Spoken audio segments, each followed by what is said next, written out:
Muy buenos días y un cordial saludo a todos los oyentes.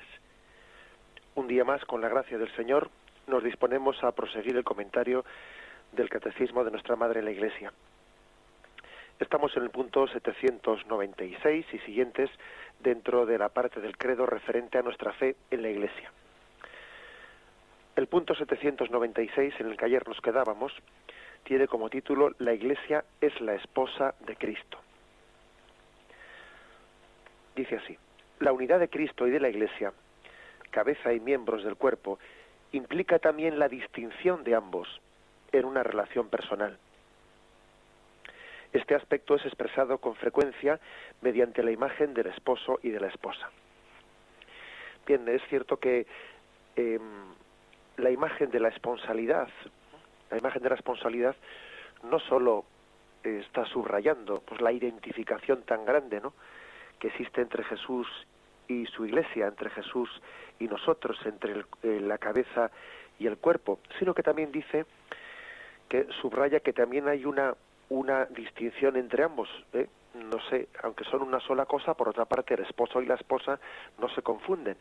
Lo fuerte de la imagen de la esponsalidad, que es muy utilizada en la Sagrada Escritura, lo fuerte de esta imagen es que muestra pues una imagen de Dios, una imagen del Señor, de Jesucristo, que también está necesitado de nuestro amor. Eso es impresionante.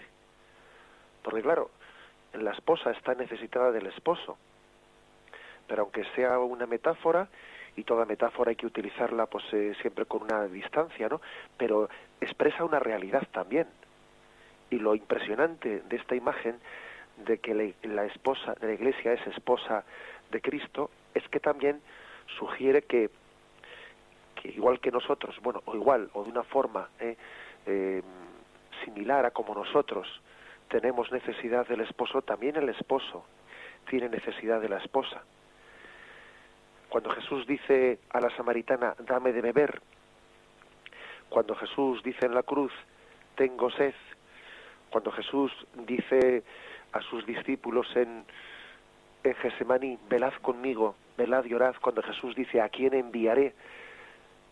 Pues de alguna manera lo impresionante es que de esta imagen es que no únicamente nosotros somos mendigos de la gracia, nosotros somos, pues por esencia, ¿no?, constitutivamente, por nuestro propio ser, somos mendigos de la gracia. Sin la gracia no somos nada.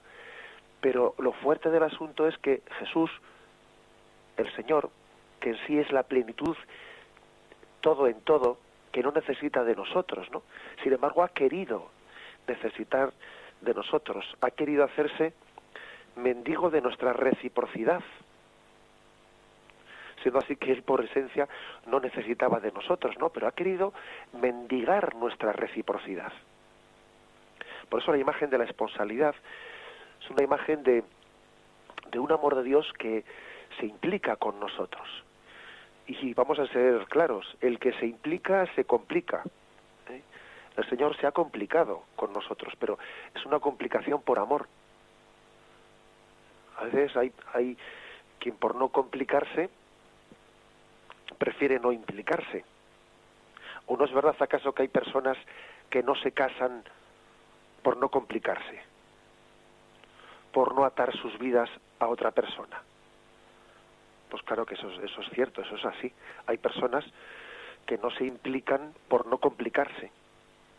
Pues el Señor se ha implicado con nosotros sabiendo que se complicaba, sabiendo que esa esponsalidad que tenía con nosotros, bueno, pues de alguna manera le iba a condicionar.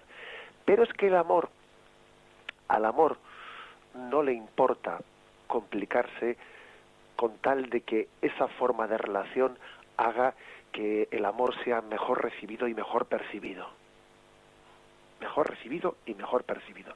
Por eso creo que tenemos que meditar mucho, ¿no?, en esta imagen de la esponsalidad, de que Cristo es esposo de su Iglesia.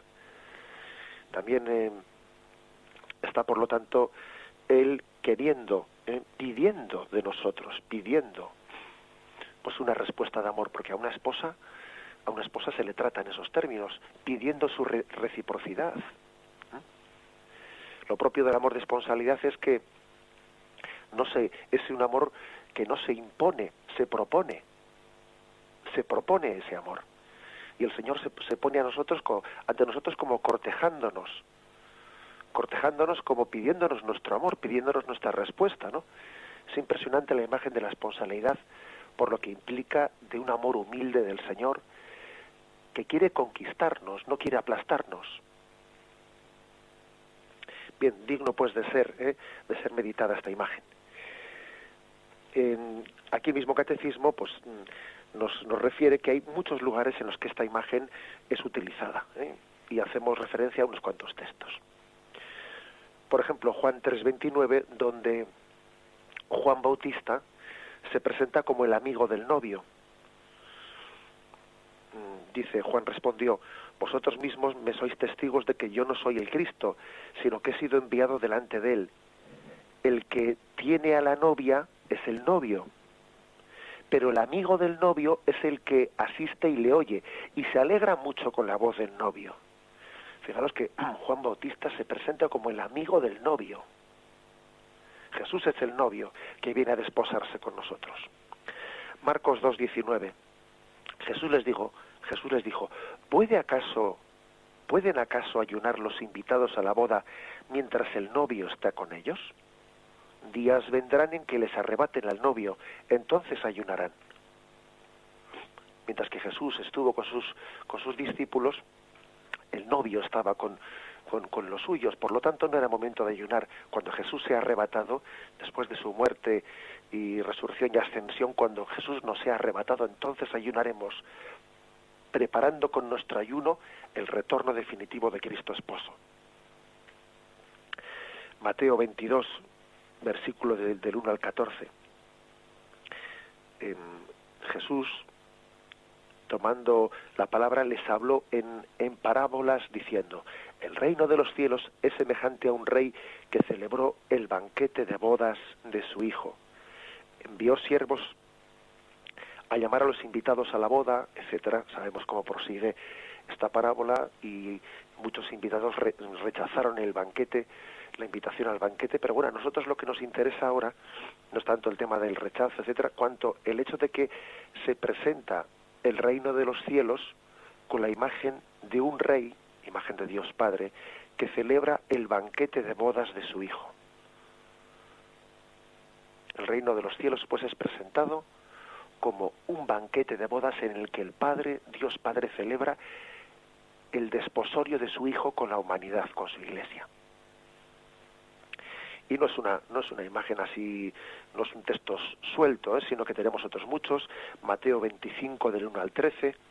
Entonces el reino de los cielos será semejante a 10 vírgenes que con su lámpara en la mano salieron al encuentro del novio.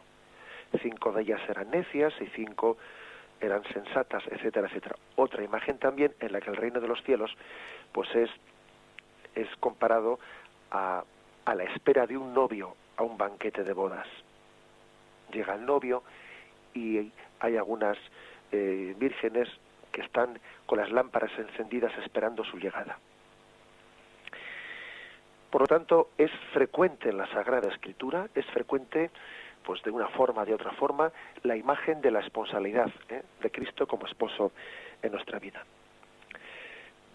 Continúa el Catecismo: el apóstol presenta a la Iglesia y a cada fiel miembro de su cuerpo como una esposa desposada con Cristo Señor, para no ser con él más que un solo espíritu. Tenemos, por ejemplo, 1 Corintios 6, versículos 15 al 17, donde dice, hablando del tema de la pureza: ¿o no sabéis que quien se une a la prostituta se hace un solo cuerpo con ella? Pues está dicho, los dos se harán una sola carne.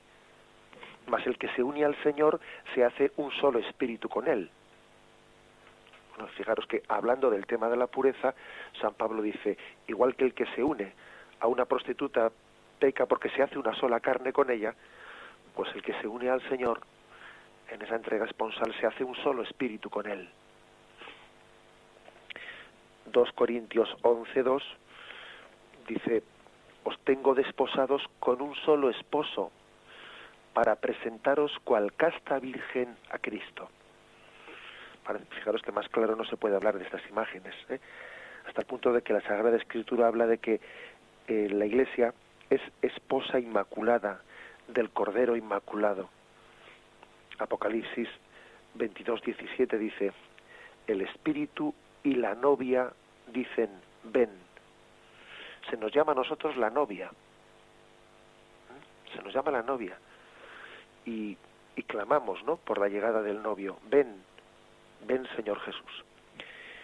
Efesios 1:4 dice: Él nos ha elegido para que seamos santos e inmaculados. Por lo tanto, Él prepara, elige a su novia para la unión con ella. Efesios 5:27: como Cristo amó a la Iglesia y se entregó a sí mismo por ella para santificarla, purificándola, presentándola resplandeciente. Es decir, Cristo no solo elige esposa, no solo llama a su esposa, sino que tiene la misericordia de purificarla, de santificarla, de prepararla para esa unión. Él es consciente, nosotros tenemos que ser conscientes también de que no estamos preparados para esa boda y que hay que purificarse mucho, ¿no?, para unirse adecuadamente pues a ese esposo santo. Por eso dice: nos ha elegido para que seamos santos e inmaculados. Y Cristo se entrega por su Iglesia para santificarla, purificarla. Bien, por lo tanto, podemos, recapitulando, ¿no?, todos estos textos, pues concluir diciendo que esta imagen, la imagen de la esponsalidad, pues es una de las imágenes que más, yo diría, describen, ¿no?, con mayor profundidad describen nuestra espiritualidad, la espiritualidad propia nuestra y la espiritualidad eclesial, que al fin y al cabo son una sola cosa, que se funden, que se confunden una cosa con la otra. La Iglesia tiene conciencia de sí misma, de lo que es, pues en su unión con Jesucristo. Y el gran misterio, como hemos dicho antes, es de que Cristo haya querido pues llevar a cabo su misterio de unión con la humanidad, como mendigando nuestro amor, como haciéndose, de alguna manera, como cortejando a la humanidad, como de alguna manera llevando a cabo un noviazgo en esta vida que prepare las bodas eternas que tienen lugar en la Jerusalén celestial. Hay una imagen, la imagen de que esta vida es como un noviazgo que prepara unas bodas eternas. Vamos a meditarlo y continuamos enseguida.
Y dando un paso más, entramos en el punto 797, que tiene como título La Iglesia, Templo del Espíritu Santo. Después de haber hablado de la Iglesia, esposa de Cristo, entramos ahora en este punto, la Iglesia, Templo del Espíritu Santo. Comienza con una cita de San Agustín, este punto 797. Lo que nuestro espíritu, es decir, nuestra alma, es para nuestros miembros, eso mismo es el Espíritu Santo para los miembros de Cristo, para el cuerpo de Cristo, que es la Iglesia. Una cita de San Agustín que, fijaros que hace una comparación muy gráfica. Lo que es el alma para nuestro cuerpo es el Espíritu Santo para la Iglesia. ¿Qué es un cuerpo sin alma? Pues un cadáver. Todos sabemos que el momento de la muerte es el momento de la separación del cuerpo y el alma, y que el momento en que el alma pues abandona el cuerpo es el momento en el que se pierde la vida, se desfigura el rostro, el momento en el que esa persona deja de estar ahí. Incluso podemos llegar a decir, ya no está aquí, ha fallecido, ya no está ahí, ese alma se ha separado del cuerpo. Bueno, pues lo mismo sería de la Iglesia sin el Espíritu Santo, sería un cadáver, sería un cuerpo sin Espíritu Santo. Sería pues meramente una organización llamada a descomponerse, porque todos sabemos que el cuerpo, una vez que el alma se separa de él, tiende a corromperse, ¿no? A descomponerse. Y en poco tiempo huele, en poco tiempo se descompone el cuerpo una vez separado del alma. Así también es la Iglesia. Si la Iglesia no tuviese el Espíritu Santo, hace tiempo que se hubiese descompuesto, hace tiempo que hubiese desaparecido. Una de las mayores pruebas, ¿no?, de la presencia del Espíritu Santo en esta Iglesia es que pues que no sea, que continúa, que persevera, que no sea descompuesto, que los pecados de sus miembros no han sido capaces de descomponerla y de corromperla. Lo que es el alma para el cuerpo humano es el Espíritu Santo para la Iglesia. Es importante. Y fijaros, esta imagen de San Agustín es tan gráfica que de ella hasta nos podemos permitir sacar algunas conclusiones. Dice que el alma está en el cuerpo, ¿no? El alma habita en todo el cuerpo. ¿El alma en qué parte del cuerpo habita? Hombre, no, está en todas partes. El alma no ocupa un lugar. El alma anima todo el cuerpo, ¿no? Imaginemos, por ejemplo, que un dedo es amputado en un accidente. Un dedo es amputado de la mano. ¿El alma sigue presente en ese dedo que ha sido amputado? No. El alma no está presente en una parte del cuerpo que ha sido amputada. Bien, pues cogiendo esta imagen, lo mismo pasa en el misterio de la Iglesia cuando nos separamos del cuerpo que es la Iglesia, pues le impedimos al Espíritu Santo continuar inhabitando, una vez que nos hemos separado de esa Iglesia. Es verdad que el Espíritu Santo puede también actuar más allá del cuerpo de la Iglesia, pero no con esa plenitud de inhabitación. La Iglesia es templo del Espíritu Santo y cuando nos separamos del cuerpo, como si estuviésemos amputando, ¿no?, pues un dedo del cuerpo, entonces estamos impidiendo que el Espíritu Santo continúe inhabitando en nosotros, continúe siendo templo, continuemos nosotros siendo templo del Espíritu Santo. Imagen pues muy gráfica, la de San Agustín, la del alma, el cuerpo. El Espíritu Santo es a la Iglesia lo que el alma es al cuerpo humano. El alma es el principio de vitalidad para el cuerpo. El alma hace que el cuerpo no sea meramente irracional. El alma es quien da entendimiento y voluntad. De la misma manera, pues también el Espíritu Santo da el entendimiento, le lleva a la Iglesia a entenderse a sí misma como misterio de Dios, y le llega a revelarse como misterio del amor de Dios. El alma es entendimiento y voluntad, el Espíritu Santo es la revelación del misterio escondido de Dios y la revelación del designio de amor de Dios en su Iglesia. Bien, continuamos adelante, porque después de esta cita de San Agustín, tan gráfica y tan hermosa, se pone en el Catecismo otra cita de Pío XII, de la encíclica Mystici Corporis, una encíclica pues muy clave, ¿no?, en la que se habla de la Iglesia como cuerpo místico de Cristo.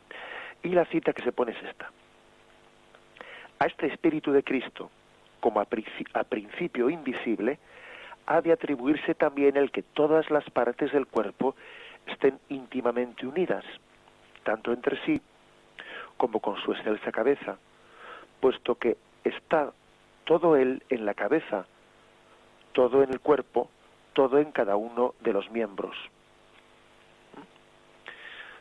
Es decir, que esta encíclica de Pío XII remata un poco la imagen anterior de San Agustín, la remata, la complementa diciendo pues que el Espíritu Santo está todo él en cada parte de la Iglesia, todo él en la cabeza, todo él en el cuerpo.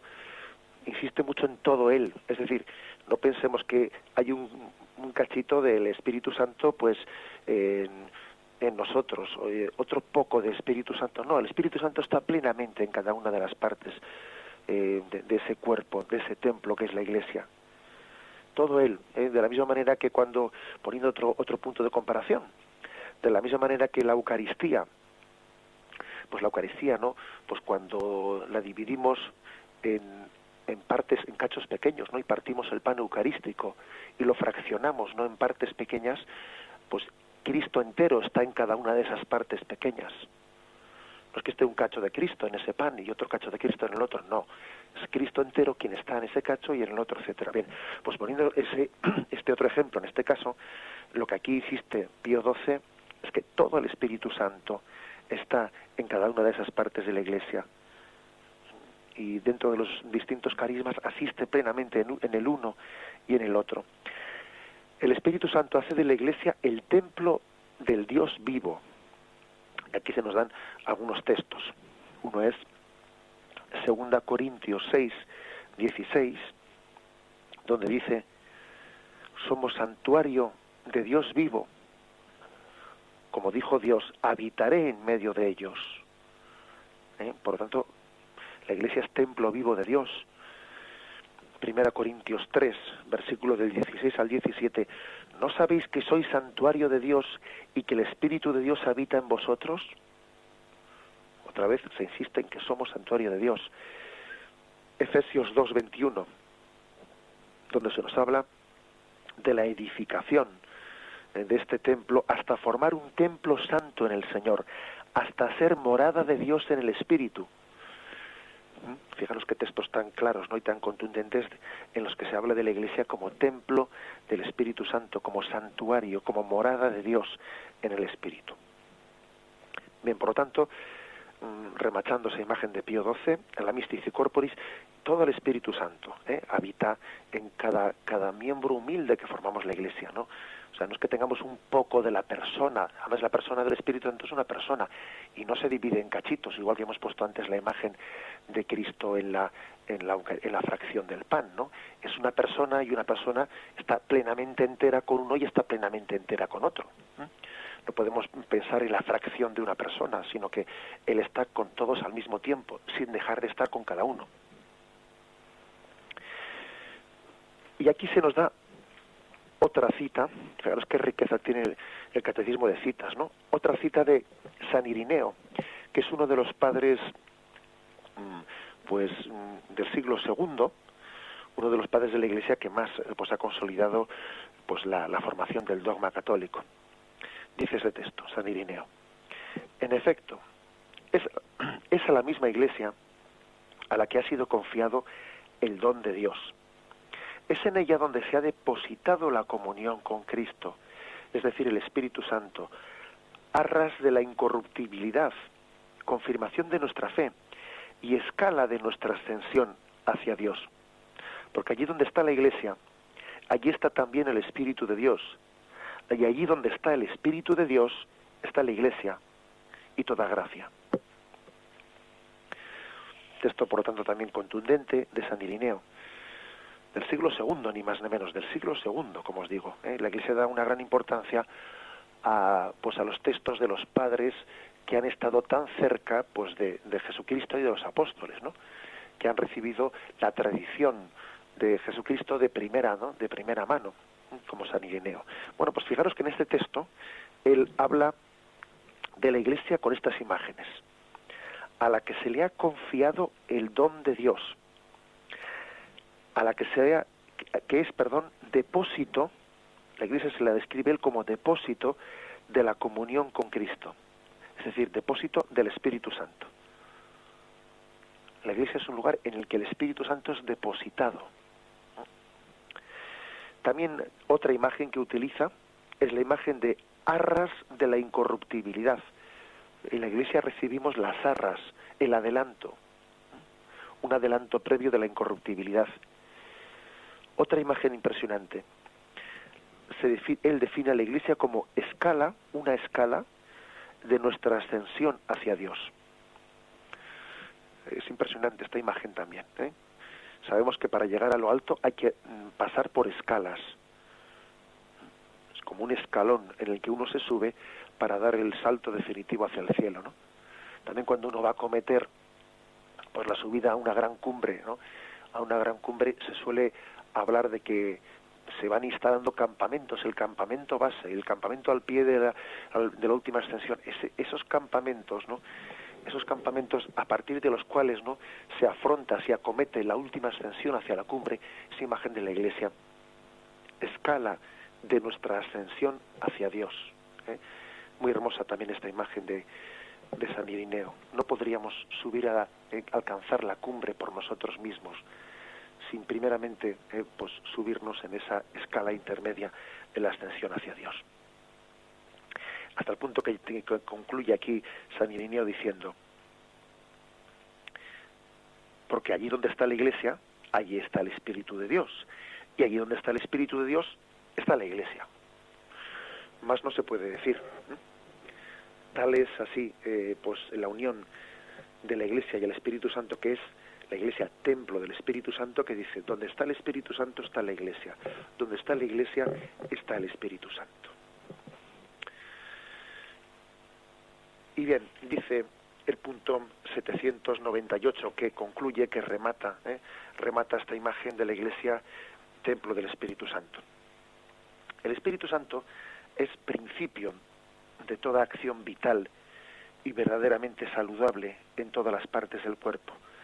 Actúa de múltiples maneras en la edificación de todo el cuerpo: por la palabra de Dios, que tiene el poder de construir el edificio; por el bautismo, mediante el cual forma el cuerpo de Cristo; por los sacramentos que hacen crecer y curan a los miembros de Cristo; por la gracia concedida a los apóstoles, que entre otros dones destaca; por las virtudes que hacen obrar según el bien; y por las múltiples gracias llamadas carismas, mediante los cuales los fieles quedan preparados y dispuestos a asumir diversas tareas o ministerios que contribuyen a renovar y construir más y más a su Iglesia.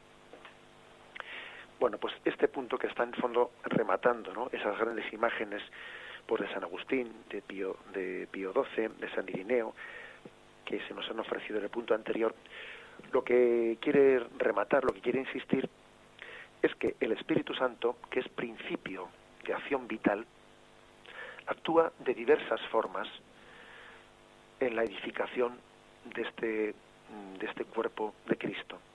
Y se nos describen así, digamos, someramente. ¿De qué manera, de qué diversas maneras actúa el Espíritu Santo? Bueno, pues las desgrano, las descifro, ¿no?, tal y como están todas ellas formuladas en este punto del catecismo. Por la palabra. A través de la palabra hace a la Iglesia, forma a la Iglesia. La palabra de Dios está formando a la Iglesia. Por el bautismo, que nos incorpora a Cristo, ¿no? Por los sacramentos que hacen crecer y curar, ¿eh? Se refiere pues especialmente a los sacramentos de la iniciación, aparte del bautismo, de los que vamos creciendo en la Eucaristía, la confirmación, la penitencia. Por la gracia concedida a los apóstoles, por las virtudes, por las múltiples gracias especiales que son los carismas. Bien, esta sí se describe, ¿no?, de esta forma se va describiendo de qué forma el Espíritu Santo va actuando y edificando la Iglesia. Bien, vamos a hacer un momento una pequeña interrupción antes de continuar con esta explicación de cómo el Espíritu Santo va actuando y edificando la Iglesia, que es cuerpo de Cristo.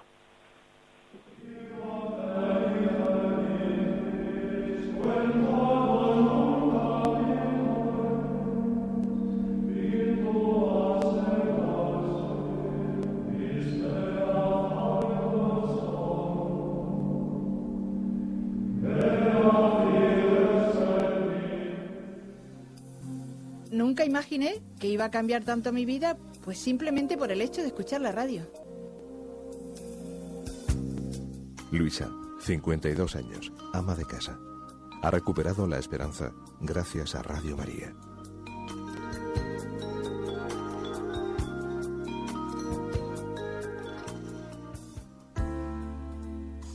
Radio María necesita su colaboración para consolidar este proyecto evangelizador y así continuar mejorando la vida de personas como Luisa.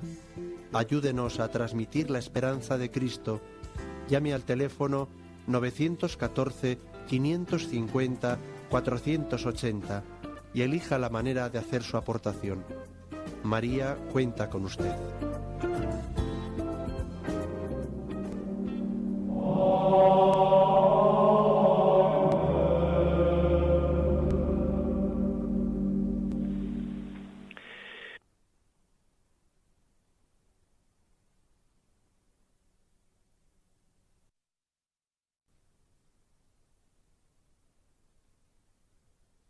Ha sido a través de múltiples gracias especiales, llamadas carismas. Y los siguientes puntos del catecismo, hasta concluir, ¿no?, este capítulo, son el 799, 800 y 801, con los cuales queremos concluir la exposición de hoy, y que tienen como título los carismas. Los carismas, pues, son una de las formas, ¿no?, a través de los cuales pues el Espíritu Santo va construyendo la Iglesia.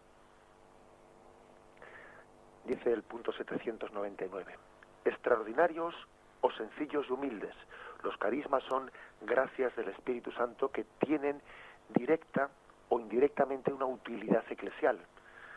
Están ordenados a la edificación de la Iglesia, al bien de los hombres y a las necesidades del mundo. Los carismas se han de acoger con reconocimiento por el que los recibe y también por todos los miembros de la Iglesia. En efecto, son una maravillosa riqueza de gracia para la vitalidad apostólica y para la santidad de todo el cuerpo de Cristo. Los carismas constituyen tal riqueza siempre que se trate de dones que provienen verdaderamente del Espíritu Santo y que se ejerzan de modo plenamente conforme a los impulsos auténticos de este mismo Espíritu, es decir, según la caridad verdadera medida de los carismas. Por esta razón aparece siempre necesario el discernimiento de carismas. Ningún carisma dispensa de la referencia y de la sumisión a los pastores de la Iglesia. A ellos compete sobre todo no apagar el espíritu, sino examinarlo todo y quedarse con lo bueno, a fin de que todos los carismas cooperen en su diversidad y complementariedad al bien común. Bueno, pues el caso es que está refiriéndose el catecismo que hay carismas extraordinarios y carismas también sencillos, humildes, pero que todos ellos son gracias del Espíritu Santo, que están construyendo la Iglesia. Bueno, dos o tres afirmaciones de entrada, ¿no?, un poco para iluminar el tema de los carismas. En primer lugar, el hecho de que recuerda el catecismo que la verdadera medida de los carismas es la caridad. Es la caridad. Sabéis que está ese famoso texto que solemos leer en las bodas generalmente, ese texto de 1 Corintios capítulo 13, en los que se nos habla de que, bueno, pues pueden ser muchos los carismas, pero que al final, si no tenemos amor, no somos nada. Si no hay caridad, los demás carismas quedan reducidos a la nada. Ya podría yo hablar todas las lenguas, podía dar todo mi dinero a los pobres, podía entregar mi cuerpo a las llamas, que si no tengo caridad no sirve de nada. Fijaros, incluso el martirio físicamente realizado no tendría un valor salvífico si no estuviese animado por la caridad. Por lo tanto, lo cual quiere decir que tenemos que valorar muchos de los carismas, no tanto por su materialidad, no tanto incluso por su espectacularidad, que a veces uno pues le puede llamar mucho la atención, pues los carismas, por lo que tienen un poco de acciones un tanto espectaculares, ¿no?, que Dios le ha podido realizar a una persona dentro de la Iglesia. Pero ojo, lo importante no es tanto ese hecho, incluso sí puede ser, fijaros, pues hasta un don de curaciones o cosas por el estilo. Lo importante no es tanto eso, cuanto que sea animado por la caridad. Porque un don de curación no sería nada si no fuese animado por la propia caridad. Ya podría hablar todas las lenguas, dar mi dinero a los pobres, si no tengo caridad no me sirve de nada. Por lo tanto, los carismas no son nada al margen de la caridad. Del amor de Dios tiene que ser una manifestación del amor de Dios. En segundo lugar, dice que tienen que ser acogidos con gratitud por todos nosotros, porque es verdad que podemos tener, ¿no?, una tendencia, pues un tanto, diría yo, pues a veces somos un poco catetos, ¿no?, con perdón de la palabra, un poco catetos, y tendemos a no comprender todo aquello que no coincida con nuestra sensibilidad, ¿eh? Entonces, pues a veces uno tiende a mirar con desconfianza en los carismas que él no tiene, y es ridículo, ¿eh? Con cuánta frecuencia, por ejemplo, hoy en día escuchamos frases del tenor de decir, bueno, pero ¿qué hacen esas monjas encerradas ahí en clausura? Pero no es que no tienen otra cosa que hacer. Y dicen, no, pero bueno, ¿será posible que hagamos el hecho de que tú no tengas ese carisma contemplativo como esa persona lo ha recibido? ¿Acaso te da derecho a esa crítica? Pero hombre, es que tú vas a juzgar los carismas por tu prisma, de alguna manera, por tu capacidad tan reducida, ¿no? Vas a ser capaz de juzgar la plenitud, el conjunto de todos los carismas con los que Dios enriquece a su Iglesia. Sería como pretender, ¿no?, pues ver el universo pues a través de unas lentes de unas gafas de plástico. Pero hombre, si las gafas de plástico son de juguete para los niños, ¿no? Y para ver el conjunto del universo, pues hace falta verlo con un telescopio especializado, ¿no?, que es esa mirada de Dios que es capaz de suscitar y ver cómo se conjugan y se complementan mutuamente todos los carismas. Por tanto, lo primero, ojo con tener esa mirada tan limitada de no entender los carismas si no son los nuestros, si no son los nuestros. Tenemos que mirar con reconocimiento y con gratitud todos los carismas que el Espíritu Santo suscita en la Iglesia y dar gracias a Dios porque haya gente que tenga carismas que yo no los tengo. Y menos mal que la Iglesia, pues lógicamente, pues no está supeditada, ¿no?, a mí, pues a mis limitaciones. Menos mal, claro. Menos mal que la Iglesia es mucho más ancha, ¿no?, mucho más amplia que las propias limitaciones nuestras. Eso en primer lugar. Y dice además que la Lumen Gentium, el punto 12, que cita el Catecismo, dice que compete a los pastores de la Iglesia no apagar el espíritu. Y ciertamente, ¿no?, pues puede ser una tentación del pastor, la de que tienda a apagar el espíritu en vez de suscitarlo, en vez de reconocerlo, en vez de agradecer a Dios. Esa es una posible tentación del pastor que Dios ha puesto en sus manos, ¿no?, pues esa tarea de discernimiento. No apaguéis el espíritu. Él tiene que discernir, examinarlo todo y quedarse con lo bueno. Bueno, y aquí viene la segunda parte. Bueno, pues igual que hemos dicho que hay que estar abierto a todos los carismas que Dios suscite, también hay que decir que una de las claves para discernir cuando un carisma es verdadero es que sea dócil a ese discernimiento de la Iglesia, que no tenga la terquedad de considerarse autosuficiente, sino que se someta en todo a ese discernimiento de la Iglesia Madre, que tiene esa autoridad para discernir. Incluso aunque en momentos determinados le pueda ser un poco doloroso y tenga que tener paciencia hasta que la Iglesia pues conozca y discierna ese carisma.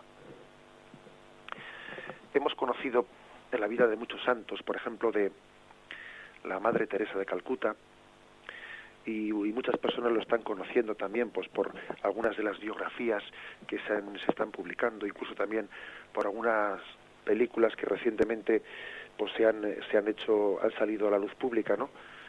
En España recientemente ha saltado a las pantallas del cine pues una vida de la Madre Teresa de Calcuta, que en Italia previamente había sido pues una serie televisiva, y a través de muchas biografías también estamos conociendo cómo la Madre Teresa, hasta que el Espíritu Santo, desde que el Espíritu Santo le iluminó a ella ese carisma que quería fundar, ella tuvo la plena confianza de poner en manos de la Iglesia y de confiar totalmente en ella ese discernimiento. Con una confianza de decir, si Dios lo quiere, será. Y si Dios no lo quiere, pues yo tampoco lo quiero. poniéndose en manos de la Iglesia en una confianza plena en el discernimiento de su carisma. Por ejemplo, cuando un carisma es de Dios, uno no pretende poseerlo, sino que, como no es mío, como es de Dios, lo pongo en manos de la Iglesia y aun cuando pueda ser de alguna manera pues mortificante para mí, ¿no?, los pasos pues distintos o de un ritmo distinto al que uno igual en su sensibilidad quisiera llevar, pues se somete en todo, en plena confianza. Y ese es uno de los mayores signos y de las mayores, de alguna manera, pruebas de la autenticidad de un carisma. El hecho de que uno no lo pretenda poseerlo con terquedad, sino que confíe en ese discernimiento de Dios. El catecismo hace referencia en estos dos puntos, en estos puntos sobre los carismas, a un texto, 1 Corintios, capítulo 12, versículo 7, donde dice: a cada cual se le otorga la manifestación del Espíritu para provecho común. Tenemos que tener mucha confianza en esto del provecho común. Provecho común. A veces no nos damos cuenta de que los carismas, incluso los que uno en su sensibilidad pues bueno los ve como más lejanos, son para provecho común, y esto nos tiene que hacer un margen grande de confianza en que las cosas que han sido aprobadas por la Iglesia, los carismas que han sido aprobados por la Iglesia, son para provecho común de todos. Y habrá personas a las que ese carisma, que aunque igual no sea el mío, Dios en su providencia lo haya suscitado pues para bien común de todos. Y el catecismo finalmente cita una exhortación apostólica, Christi Fidelis Laici, de Juan Pablo II, una exhortación apostólica sobre el puesto de los laicos, ¿no?, sobre la espiritualidad de los laicos en la Iglesia. Un texto clave del cual ha mamado el catecismo para hablar de los carismas. Voy a hacer una mínima referencia, aunque sea, ¿no?, especialmente al punto 24 de esta exhortación apostólica, Christi Fidelis Laici. Dice que el Espíritu Santo no solo confía diversos ministerios a la Iglesia comunión, sino que también la enriquece con otros dones e impulsos particulares llamados carismas. Bueno, pues aquí Juan Pablo II, en esta exhortación apostólica, hacía pues esa distinción, ¿no?, que el Espíritu Santo da su gracia a veces a través de ministerios de la Iglesia y otras veces a través de dones llamados carismas. Los ministerios vienen más pues por el conducto jerárquico en la Iglesia. La Iglesia jerárquica pues de alguna manera instaura diversos ministerios. Algunos vienen desde la tradición apostólica y también otros pues pueden ser constituidos por la Iglesia al paso del tiempo. Pero los ministerios son un don del Espíritu Santo que viene pues a través de que son de alguna manera directamente conducidos, dispensados pues por la jerarquía de la Iglesia. Pero esto se complementa y se enriquece con otros dones e impulsos particulares llamados carismas, que vienen a la Iglesia no tanto por su conducto jerárquico, sino que el Espíritu Santo sopla donde quiere. El Espíritu Santo sopla donde quiere, ¿no? No podemos pretender, ¿no?, pues meterle en una jaula y que únicamente pues sople de la manera que yo estoy de alguna manera programando. Tenemos también el peligro en la Iglesia, podría ser, ¿no?, de que uno cree un organigrama y pretenda que el Espíritu Santo se supedite únicamente a un organigrama, ¿no? He hecho un plan pastoral y entonces el Espíritu Santo no puede salirse ni un milímetro de ese plan que yo he hecho. Hombre, pues no, porque el caso es que el Espíritu Santo sopla donde quiere y él muchas veces complementa con los carismas pues aquello que los ministerios de la Iglesia pues no llega a alcanzar. Y dice este punto 24 de esta exhortación apostólica, como en nuestros días no faltan el florecimiento de diversos carismas entre los fieles, laicos, hombres y mujeres. Los carismas se conceden a las personas concretas, pero pueden ser participados por otros, De este modo continúan en el tiempo como viva y preciosa herencia que genera una particular afinidad espiritual entre las personas. Pues es verdad, porque de la misma manera que igual también en las órdenes religiosas no ha existido un fundador, y el carisma de ese fundador luego se ha extendido a través de los miembros de esa orden religiosa, también hay muchos movimientos apostólicos hoy en día, ¿no?, en los que Dios ha dado un carisma a un fundador, a un seglar, a un laico, ¿no?, fundador de ese movimiento, y luego pues todos aquellos que han sentido pues una llamada del Espíritu Santo a participar de ese movimiento han continuado, han prolongado el carisma que Dios le dio a ese seglar fundador de ese movimiento en la Iglesia. Creo que es, por lo tanto, también esto es un signo de los tiempos, ¿eh? Es un signo de los tiempos, como decía el que en su tiempo era el cardenal Ratzinger, decía, es un signo de los tiempos el florecimiento de tantos carismas y de tantos movimientos eclesiales en el posconcilio. Es un signo de que el Espíritu Santo está continuamente llamando, suscitando, creando su Iglesia, construyéndola, no solo a través de los ministerios, sino también a través de los carismas. Bien, dejamos aquí, porque ya nos hemos sobrepasado, dejamos aquí el comentario del Catecismo. Continuaremos, Dios mediante, pues a partir de los siguientes puntos. Agradecemos al Señor pues el haber podido tener otro día de compartir este catecismo, y continuaremos, si Dios quiere, pues mañana con este comentario. Alabado sea Jesucristo.